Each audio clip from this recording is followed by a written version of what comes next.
All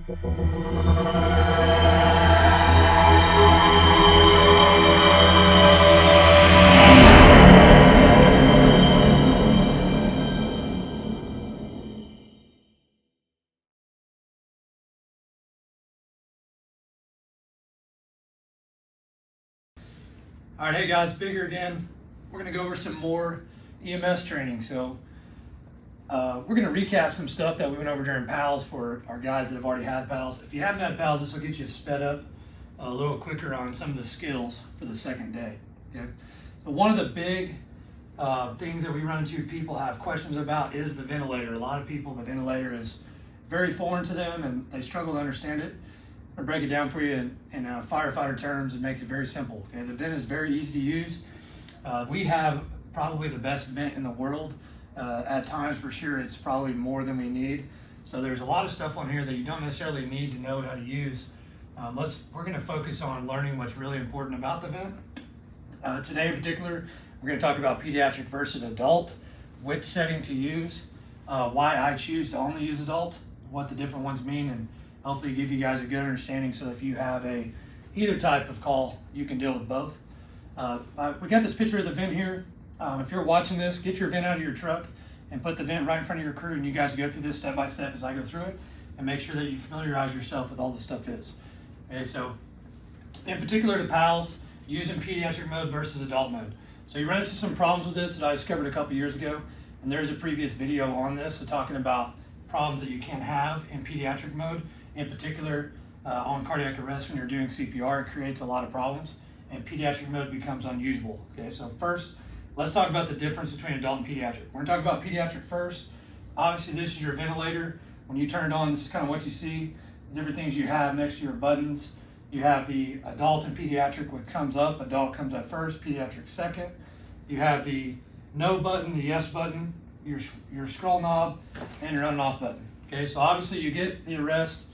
We've got ROSC, and we want to put the patient on the vent to transport him to the hospital. Okay, so that's going to be the right call. Once we get ROSC and we're headed to the hospital, we want to use the ventilator. We don't want to BVM the patient for 30 more minutes. So we turn our vent on, and right away it's going to get a green light up here, and whatever light on the top.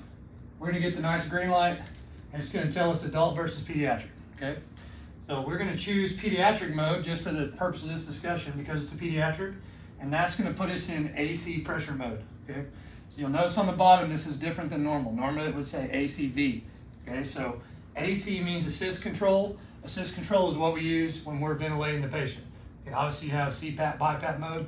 AC mode is what we use when we're controlling the ventilation. So that's your regular mode, the standard way that you use a ventilator. Okay, the P means pressure, okay, versus volume.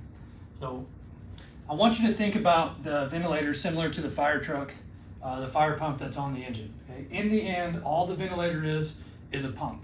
It just pumps air. It pumps air, and it can do it several ways. One is pressure mode. So when you turn pressure mode on, what happens is that it sets your PIP. So your PIP is what we should think of is your inspiratory pressure. It is once I blow all the air into the lung, right when I've filled the lungs up, it takes a measurement of the pressure, and it tells me what that number is. So normal PIP is going to be 35 to 45. That's considered okay. Anything less than 35 is considered low. Anything more than 45 is considered high.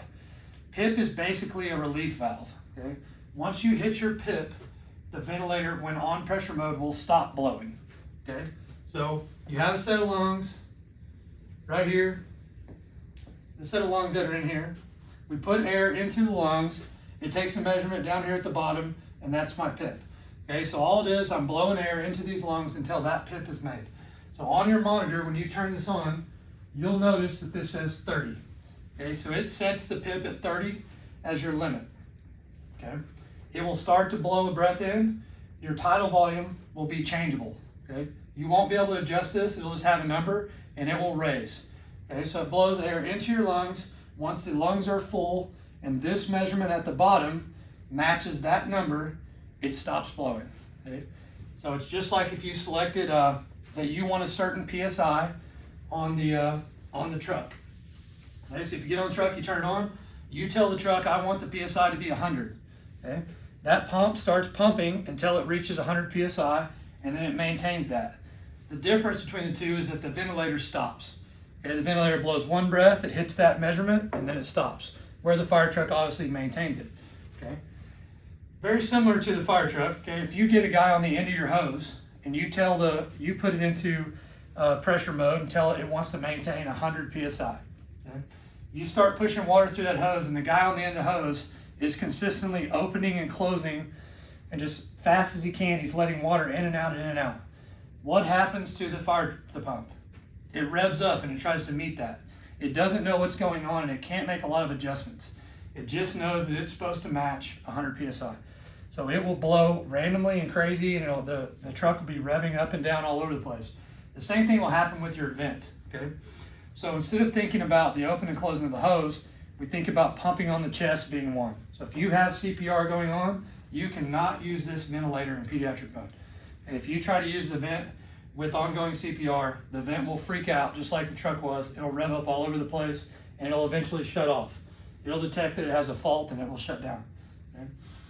The other problem is with the pediatric mode is that it takes a very controlled setting to use this in. They want you to use pediatric mode with the ventilator because it has better protection. There's less choices for me. I just put it on and it will push until it gets to that number.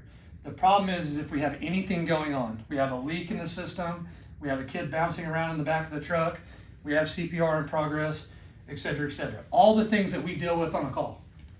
Okay? So for me personally, due to problems that I've ran into in the middle of calls, I like to use volume mode. Okay? So AC volume, which you'll see when you turn your monitor on, you select adult, it'll go to AC volume mode. Okay? The difference in AC volume is that I control the volume. Okay?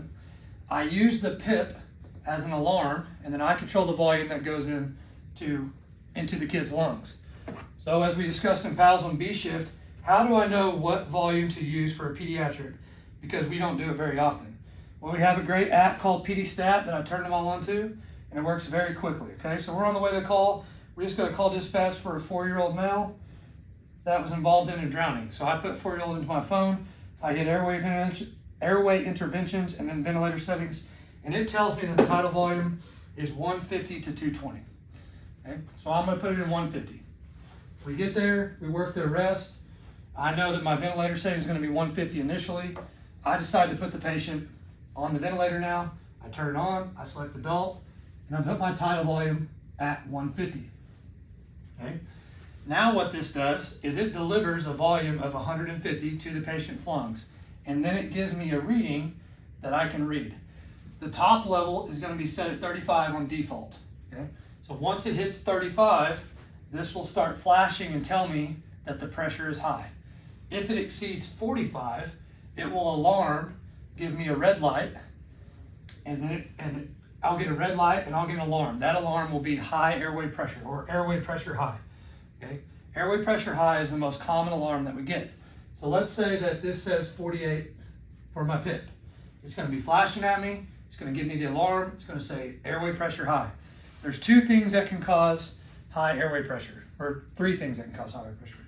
One is CPR.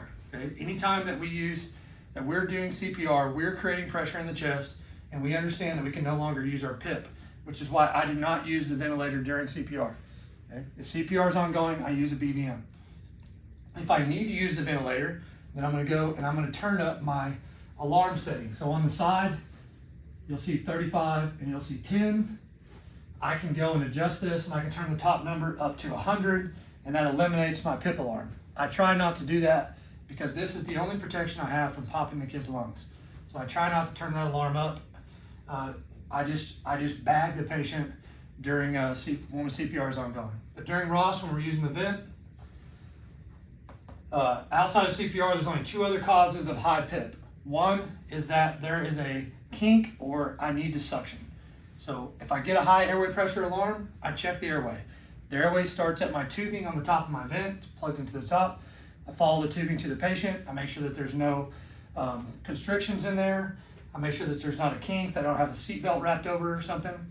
Once I've determined that my tubing is good, I get to the end and I get to the tube. So now I check the tube.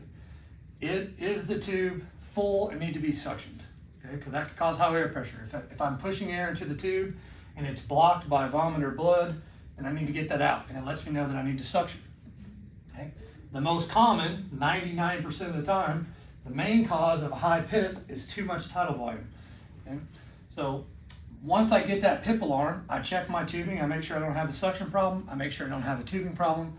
I need to adjust my tidal volume down. So then I go to tidal volume, I push my button, it makes this number flash, I use my knob, I adjust it down. We'll say we take it down to 120. I hit the green check mark for go, and we go. My PIP normalizes, it goes back to 35, everything's good. Okay, so now my ventilator is happy. I'm giving a volume of air, it's going into the lungs. Imagine our lungs is a box. We have X amount of space in there. I put the air in, it delivers exactly 120 as a measurement, puts 120 in, it takes the reading at the bottom, the reading reads 35, everything's good. The volume's good, the pressure's good, everything should be good. So how do I know that that's working? Okay? So we go and we look at the SpO2. Okay? Our ventilator's happy, we make sure our patient's happy. So we check our SpO2. If the SpO2 is above 94%, then we're good and we leave it alone. Okay? So per the new AHA update, for 94 to 99% on the oxygen, we should not adjust it. Just leave it alone. Okay, so now we're good. If we're not good, we have some more options. Okay? So the easiest option is to turn your FiO2 up. Okay? If I'm putting the correct volume in, I know I'm putting the correct volume in because the PIP alarm is happy. I know that I filled the lungs up, they're full, and the pressure at the bottom is what they should be. I don't want to give more volume because I'll pop a lung. Okay? So I have several adjustments. The one adjustment I need to change right away is that since we're using adult mode, I'm giving 12 breaths per minute. So we need to adjust that to our kids setting. Okay? So per the new PALS, 20 to 24. So we're going to go with 20. We put it on 20, recheck the SpO2. Now that I'm giving the appropriate breaths per minute, I'm giving a certain volume of air. My FiO2 is going to be 21% because it's room air. I'm giving the appropriate volume. I know that because the pressure is good. I'm giving room air, and I'm giving at the right rate. Okay, so now if the SpO2 is good, we're done. Okay? If the SpO2 is not good still, I need more concentration of oxygen, I can raise my concentration of oxygen. So now I go to 40. Okay, I like to work 20, 40, 80, 100. I just continue to double it until we run out. So why don't we just go to 100 right away? Okay? So once you've been through PALS here, they're going to talk about this. It is no longer just recommended that we don't use 100%. It is now wrong to use 100%.